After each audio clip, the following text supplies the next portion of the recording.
오늘도 여러분들에게 기쁨이 충만하길 바랍니다. 우리 옆에 분에게 한번 웃으면서, 이 기쁨은 웃음이잖아요. 웃으면서 사랑합니다, 축복합니다 한번 해보실래요? 시작.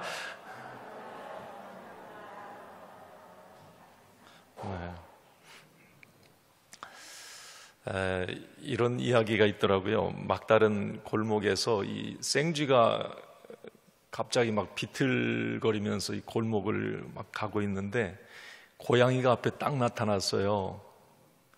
이 고양이가 이게 웬 떡인가 하고 이 생쥐한테 이제, 야, 너 오늘 이제 내 밥이다. 너는 오늘 하루 내 한 끼 식사야. 딱 그러니까 이 생쥐가 고양이 귀에다 대고 이런 말을 해요. 나 오늘 사는 게 너무 힘들어서 쥐약 먹었다.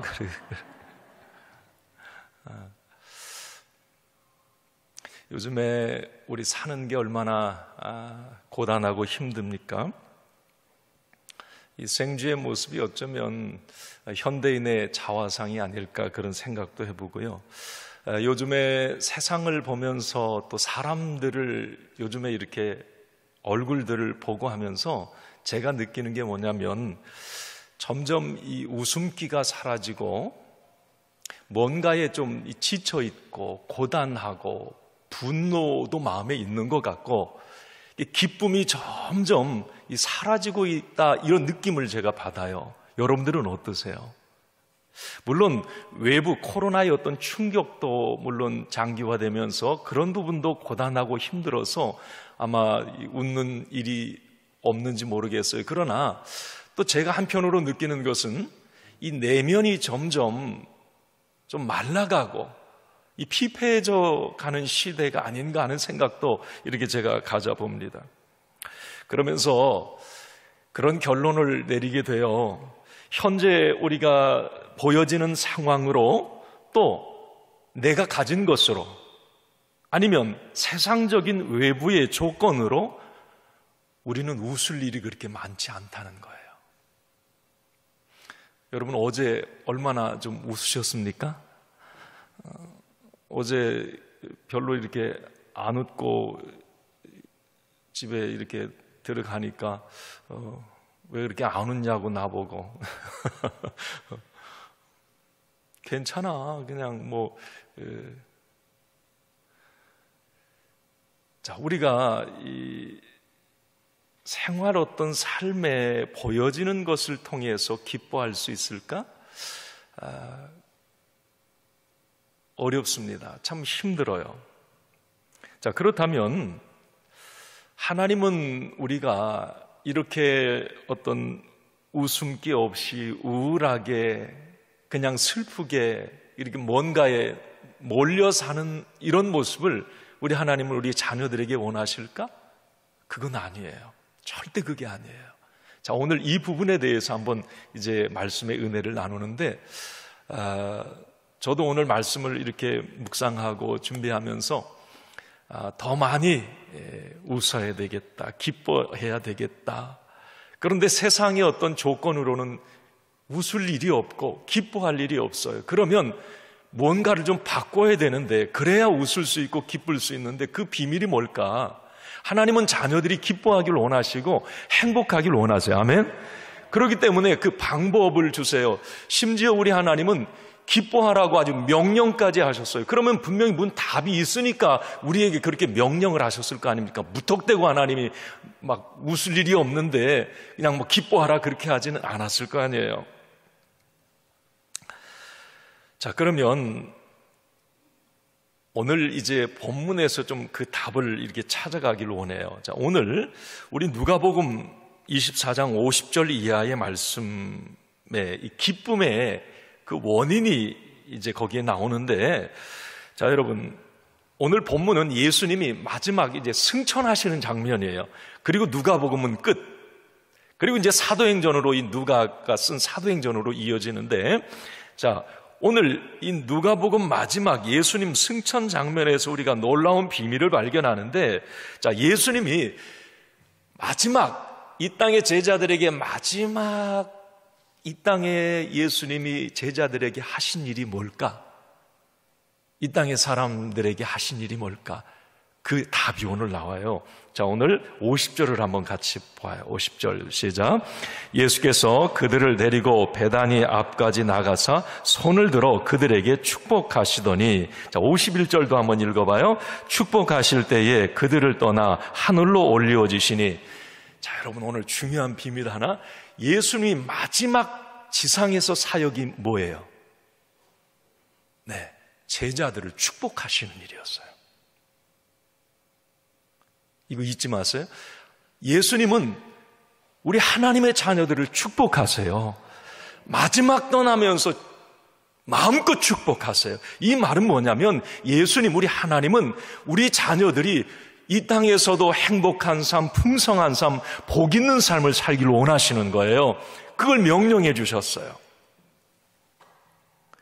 자, 그러면 예수님이 우리 제자들을, 이 땅의 사람들을 마지막으로 축복해 주셨을 때에 그 다음에 그 축복을 받은 제자들에게 나타난 반응이 뭘까? 어떤 결과가 제자들에게 예수님의 축복의 결과가 뭐였을까? 아니, 로또에 막 1등이 당첨됐을까? 그 당시엔 복권이 없었을 텐데 돈벼락을 맞았을까?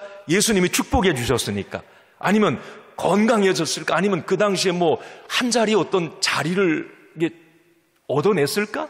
예수님 축복해 주셨으니까. 자, 그게 아니에요. 성경에 보면 예수님이 축복해 주셨을 때 그 반응으로 그들에게 바로 나타난 그 축복의 결과는 이거였습니다. 자, 우리 52절 말씀 한번 같이 읽습니다. 그들이 그에게 경배하고 큰 기쁨으로 예루살렘에 돌아가. 53절. 늘 성전에서 하나님을 찬송하니라. 아멘. 축복의 결과로 나타난 것은 제자들에게 뭐가 있었다? 큰 기쁨이 있었다. 한번 따라합시다. 큰 기쁨. 큰에게 조금 더 이렇게 강조를 했다. 어떤 기쁨? 큰 기쁨. 듣기 좀 거북했어요. 큰 기쁨이에요. 큰 기쁨. 아주 큰 기쁨이 있었다. 그리고 마지막 그들의 삶에 찬송이 있었어요. 늘 노래가 있었어요. 자, 저는 그런 생각을 해봐요. 아니, 예수님이 축복해 주시고 마지막으로 이 복을 빌어주셨는데, 그러면 눈에 보여지는 어떤 돈이나 명예, 이 부분에 좀 뭔가가 그런 부분의 응답이었으면 좋겠다, 이런 생각도 할 수 있잖아요. 그러나 우리 예수님이 축복해 주신 이후에 나타난 현상은 뭐냐면 내면의 기쁨과 삶의 노래예요. 이게 복이라는 거예요. 자, 그러면 궁금하잖아요.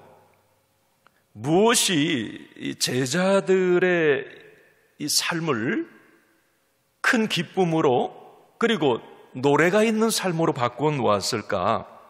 아까 말한 것처럼 뭐 돈이 생겼는가? 아니면 어떤 힘이 주어졌는가? 아니면 어떤 안락하고 이 뭐 행복한 이 환경으로 뭐가 바뀌었는가? 아니에요. 그들이 삶에 지금 바뀐 건 하나도 없습니다. 오히려 더 힘들어졌어요. 예수님 승천하신 이후에 오순절 이제 이후에 보면 더 제자들은 이 삶이 고통스러워지고 순교하는 일도 일어나고 감옥에 갇히고 막 잡혀가고 이런 환경은 더 어려워졌는데 왜 그들은 막 더 기쁨이 충만했느냐 말이에요. 사도행전에 여러분 보세요. 그들은 늘 기뻐했고 늘 노래가 있었고 삶의 능력이 나타났고 세상의 어떤 것에도 치지가 않았어요. 그 비밀이 뭘까? 그것은 사실 그들에게 바뀐 거라면, 그들이 바뀐 거라면 뭐냐면 예수님의 십자가와 부활을 그들이 경험했다고 하는 것, 이것밖에 변한 게 없어요. 그들에게. 그들은 십자가가 끝일 줄 알았어요. 죽음이 끝일 줄 알았는데 예수님은 부활하셨어요. 그 부활하신 예수님이 그들을 만나 주셨어요. 그 부활하신 예수님을 만난 그들, 그 십자가와 부활의 복음이 그들을 완전 바꿔놓았던 거예요. 그들의 삶에 큰 기쁨을 가져오게 했고 그들의 삶에 어렵고 힘들어도 노래가 있는 삶이 되게 만들었어요. 자, 이 누가복음을 기록한 이 누가가 이제 사도행전 1장으로 오늘 이제 24장 마지막 장 우리 마지막 절까지 읽으셨는데, 그리고 사도행전 1장으로 넘어가 이제 후편이 누가복음 사도행전인데 누가의, 자 그러면 누가복음 1장에 이 승천의 이 장면을 다시 한번 언급해줘요. 너무 중요한 이 장면이기 때문에. 자 그런데 중요한 것은 누가가 오늘 보는 관점은 그거예요.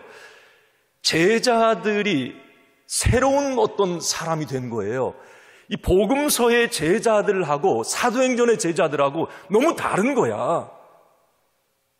또 복음서의 어떤 이 예수 공동체와 사도행전에 나타난 새로운 교회, 이 공동체의 모습이 너무 다른 거예요. 그러면 새롭다, 새로운 그리스도인, 새로운 교회, 그 새롭다라고 하는 기준이 뭐냐? 이건 다른 게 없어요. 환경이 새로워진 것도 아니고 사람이 바뀐 것도 아니고 멤버가 바뀐 것도 아니에요. 똑같은데 그들에게 새로운 것은 뭐냐면 바로 십자가와 부활의 복음이었어요. 부활하신 예수님을 그들이 만났다고 하는 것, 이게 새로움의 시작이었습니다. 자, 그러면 여러분 궁금하잖아요. 자, 새로운 그리스도인, 제자들도 똑같아요. 누가복음이나 사도행전이나. 자, 그러면 새로운 사람들, 새로운 공동체, 그들의 특징, 색깔은 뭘까? 바로 그것이 오늘 큰 기쁨과 노래였어요. 복음서에는 그게 보이지가 않아요. 큰 기쁨과 이런 어떤 노래가 보이지가 않아요. 자, 그러나 사도행전 성령 받고 사도행전으로 넘어가면서 부활하신 예수님을 40일 동안 그들이 만나고 경험하고 십자가의 부활의 복음으로 충만해졌을 때에 그들의 삶에 변화가 일어난 게 새로운, 이 새롭다라고 하는 큰 기쁨의 삶, 늘 노래가 있는 삶, 행복한 삶, 담대한 삶, 풍성한 삶, 세상을 이기는 그리스도인 교회가 된 거예요. 자, 예수 믿으면 아멘 합시다. 자, 십자가와 부활의 복음으로 여러분 충만하시죠? 자, 그러면 오늘 우리도 다시 한번 확인해야 될 게 있어요. 내가 예수 믿는 사람으로 내가 복음을 경험한 사람이라면 여러분 다시 한번 결단하고, 주님, 십자가와 부활의 복음을 통해서 내 삶에도 큰 기쁨을 주옵소서. 내 삶에도 늘 노래가 있게 하여 주시옵소서. 여러분, 십자가와 부활의 복음으로 충만하면 이 새로운 역사가 일어나야 되는 거예요. 오늘 기도하세요. 내 자녀들에게도, 얼마나 자녀들이 힘들어요. 공부하느라고 힘들고, 세계에서 우리 자녀들의 불행지수가, 우리 청소년의 불행지수가 3위였던가요? 엄청나요. 지금 우리 자녀들에게도 이 하나님이 주시는 어떤 기쁨과 즐거움과 노래가 있어야 되는 거예요. 오늘 우리 그 기도합시다. 네. 나에게도 하나님, 십자가와 부활의 복음을 가진 나에게도, 내 자녀에게도 하나님이 주시는 큰 기쁨과 삶의 노래가 있게 하여 주시옵소서.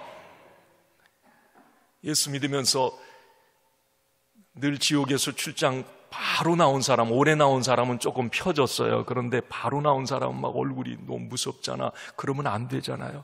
예수 믿으면서 여러분, 새로운 교회가 어떤 교회예요? 그 교회에 들어가면 기쁨, 웃음이 있어야 돼요. 아멘? 그게 사도행전 이후의 교회, 진짜 복음을 가진 교회야. 그 교회 갔는데 무슨 장례식장 같고 얼굴이 막 다 그냥 확 죽어 있고 뭔가 푹 가라앉아 있고, 이거 복음 떠난 거예요. 이거 진짜 복음이 있으면, 성령 충만하면 교회도 기쁨의 공동체가 되는 거예요.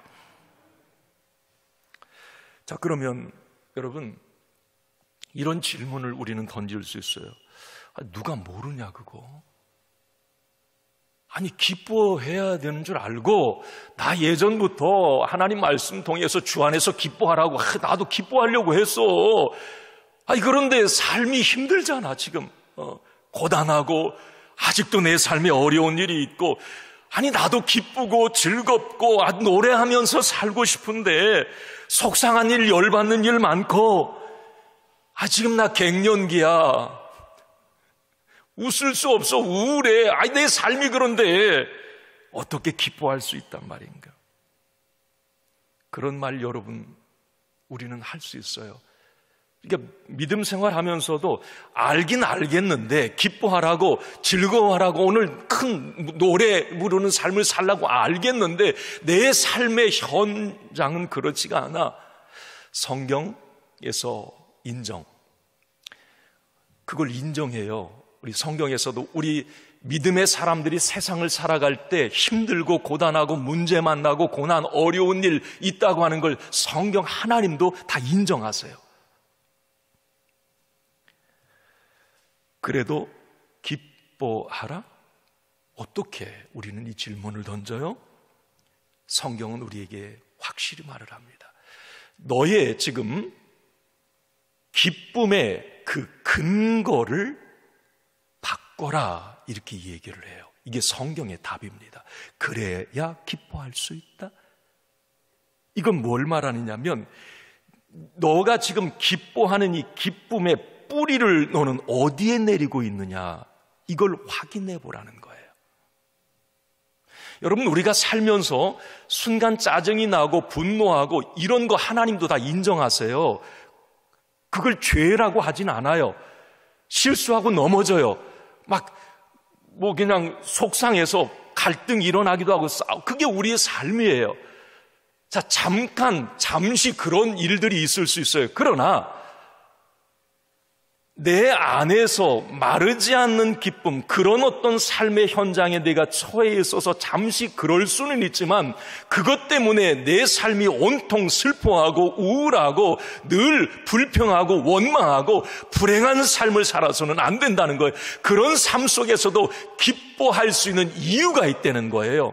그럼에도 불구하고 기뻐할 수 있는 이유가 있다는 거죠. 그건 뭐냐면, 네가 지금 기쁨의 뿌리 근거를 어디에 내리고 있느냐. 자, 이 부분에 대해서 제가 말씀을 잠깐 드리면, 여러분, 이 기쁨이라고 하는 단어를 오늘 여기 이 누가복음 24장 52절에도 큰 기쁨이라고 하는 단어를 헬라어로 카라 그래요. 카라. 기쁨이에요. 그런데 이 카라라고 하는 헬라어는 어디서 왔느냐면 카리스라고 하는 말에서 왔어요.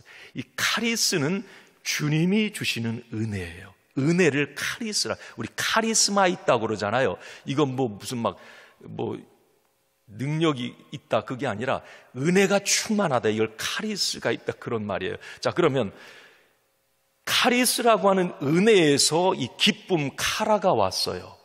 잘 생각해 보셔야 돼요. 자, 그러면 우리는 어떨 때 기뻐할 수 있는가?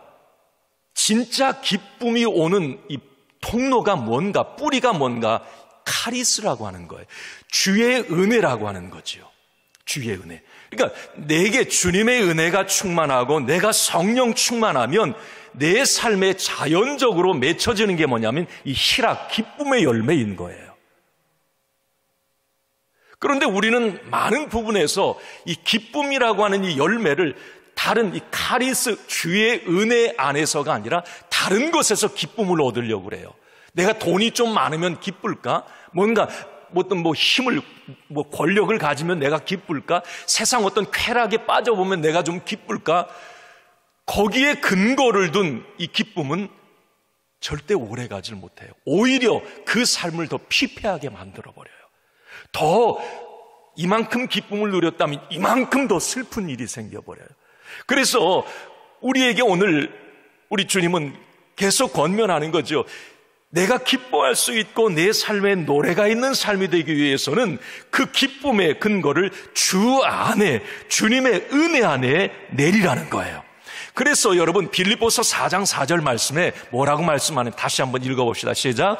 주 안에서 항상 기뻐하라. 내가 다시 말하노니 기뻐하라. 따라합시다. 주 안에서.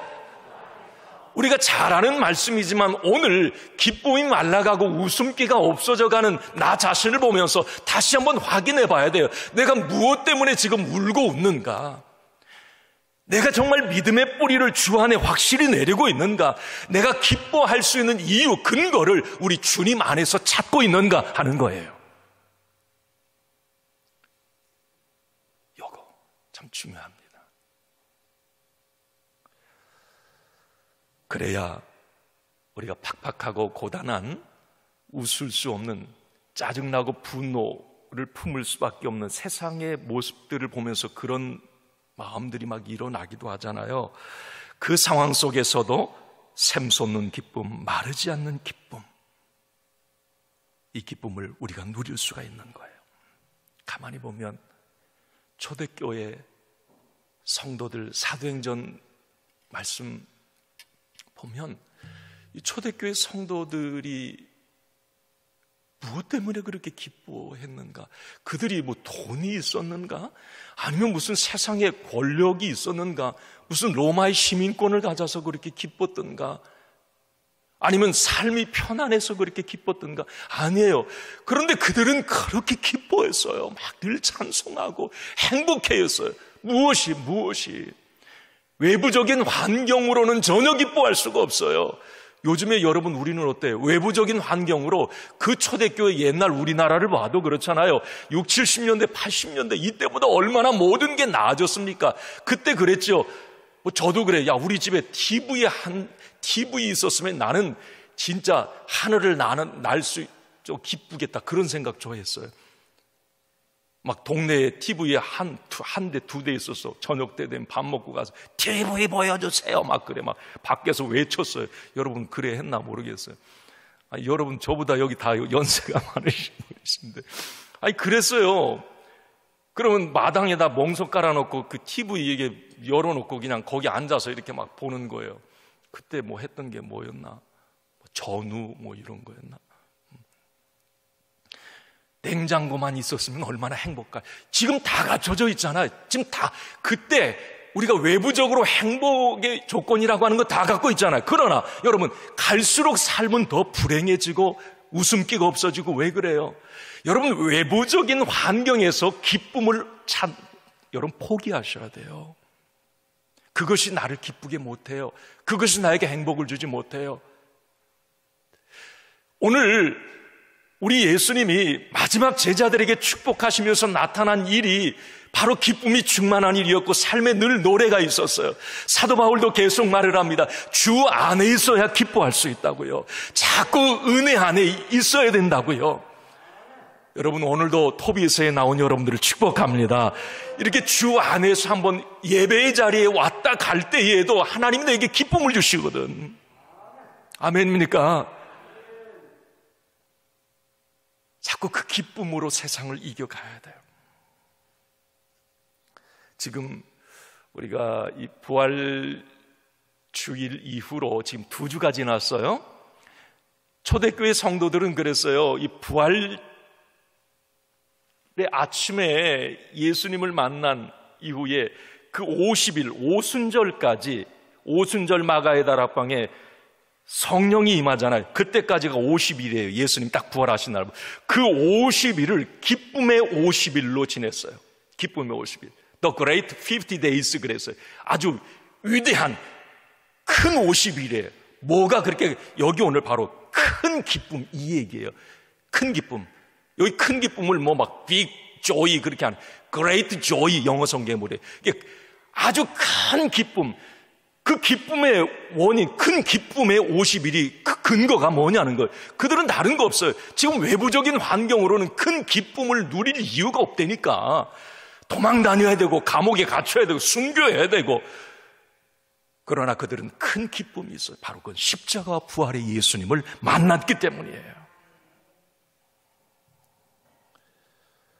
여러분, 오늘 우리가 확인해야 돼요. 나의 믿음이 이 십자가와 부활의 복음에 근거를 두고 이 복음으로 내가 지금 충만한가? 이 복음이 주시는 은혜가 나를 지배하고 있는가? 주여, 복음으로 충만하게 하시고 성령 충만하게 하시고, 그래서 기쁨이 없는 이 세상에 내가 기뻐할 수 있게 하시고 행복할 수 있게 하시고 만족함을 누리며 살게 하여 주시옵소서. 이 기쁨이 있어야 여러분, 우리는 웃을 수 있고 행복할 수 있어요. 오늘 이렇게 결론 내리고 싶어요. 지난주에 식목일이었잖아요. 여러분, 영적으로 그런 생각이 듭니다. 우리 이 뿌리를 좀 확인해 봅시다. 그리고 옮겨 심어야 될 건 옮겨 심어야 돼요. 내가 자꾸 세상적인 것에 기쁨을 찾고 즐거움을 찾으려고 했다면 이제 그 뿌리를 조금 이 주 안으로, 이 복음 안으로 좀 내릴 수 있도록 옮겨 심어야 돼요.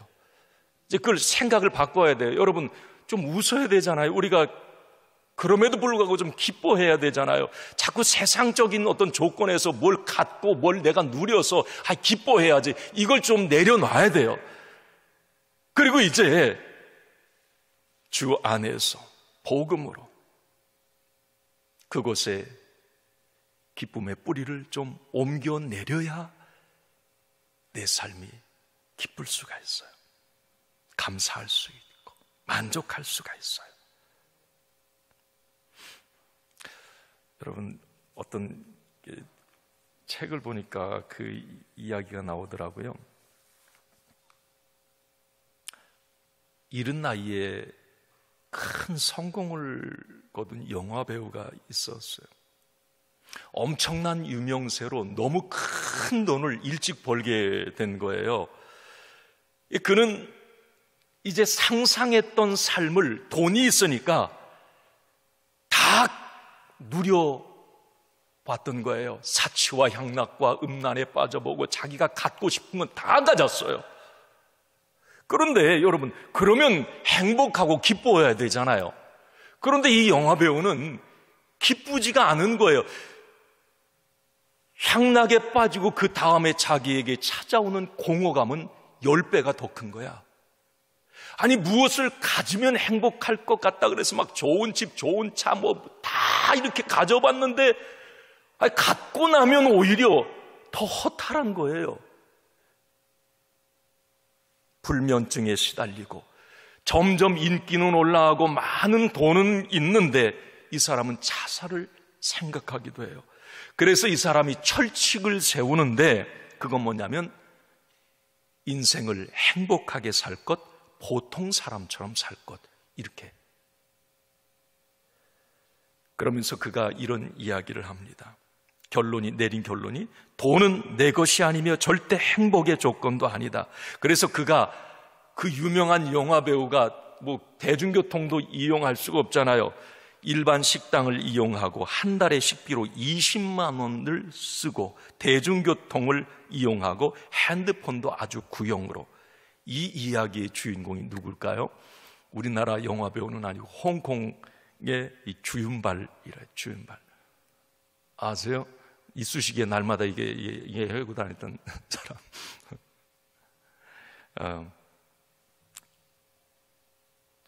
왜 엄청난 부자이면서 당신은 그렇게 평범한 삶, 궁색한 삶을 삽니까? 라고 했을 때 주윤발 씨가 그런 얘기를 했다고 그래요. 남을 돕기 위해서입니다. 이제 행복의 그 원인을 알았던 거예요. 그러면서 얼마 전에, 여러분 작년입니까?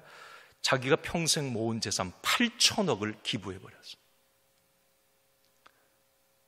800만 원이 아니고 8억이 아니고 800억이야. 8천억을.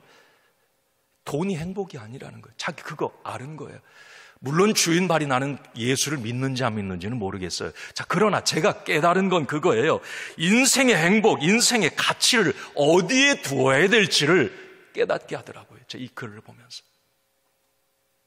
우리는 많은 부분에 내가 이만큼 뭐가 외부적으로 바뀌면, 이만큼을 얻어내면, 내게 이만큼이 있으면 환경에 이런 어떤 좀 편안하고 뭐 집을 막 이렇게 큰 걸 사고 그러면 내게 행복할 것 같아. 아니에요.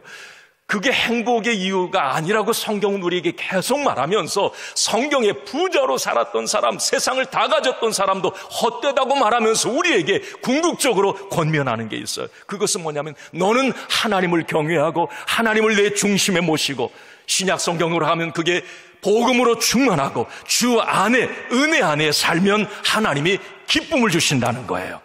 그 기쁨을 가져야 죽음도 이길 수 있다는 거예요. 죽음 앞에서도 감옥에 가면서도 웃는다는 거예요. 여러분, 초대교회 이 순교 사화들을 보면 우리나라도 여러분 순교자가 기독교에 참 많아요. 주기철 목사님 못판 위에 걸어가면서 어떻게 노래를 합니까? 어떻게 찬송을 하면서 기쁨으로 그 죽음을 맞이하느냐 말이에요. 어떻게 감옥에 막 엄청나게 맞으면서도 예수, 예수, 예수입니다라고 말하고 기뻐할 수 있느냐 말이죠.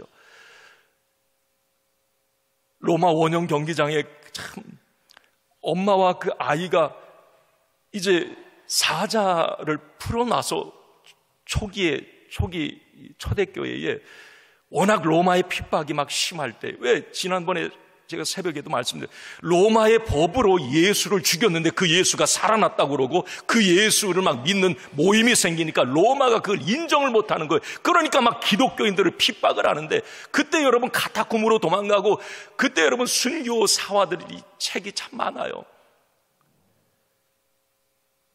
그 잊혀지지 않는 그 내용 가운데 하나 바로 그거예요. 사자가 막 달려와요. 그런데 엄마와 그 초등학생 정도 되는 아이, 남자 아들이 무섭잖아요. 지금 조금 있으면 죽잖아요. 엄마 무서워. 그럴 때 그 엄마가 아이를 안아주면서 그래요. 아니야, 우리는 조금 지나면 하나님 나라에 있을 거야. 괜찮아. 그러면서 그 아이를 안아주면서 엄마가 웃어요. 엄마 얼굴에 미소가 있어요. 두려움이 아니에요. 그걸 사형 집행하는 사람들이 그걸 보고 있는 거, 아니 두려워해야 되잖아요. 지금 벌벌 떨어야 되잖아요. 막 도망가야 되잖아요. 그러나 꼿꼿이 서서 아이를 안아주면서 웃어요. 미소가 있어요. 뭔가 확신이 충만해요. 무엇이 그 모든 삶의 뿌리가, 믿음의 근거가 복음에 확실히 내려있고 주의 은혜로 충만하고 성령 충만하니까 세상의 어떤 고난도 환난도 슬퍼하는 것이 아니라 기뻐하고 웃을 수가 있는 거예요. 저는 코로나로 어려운 이 시대에, 또 고단하고 팍팍한 삶을 살아가는 이 시대에 여러분 다시 한번 우리가 기쁨의 50일을 지나면서도 권면하고 싶은 것이, 기쁨은 우리 주님이 주시는 게 참 기쁨이라고 하는 것, 이 기쁨으로 충만해야 삶이 행복하다고 하는 것, 이걸 여러분 꼭 기억하면서 그 주인공이 다 되시기를 주님의 이름으로 축원합니다.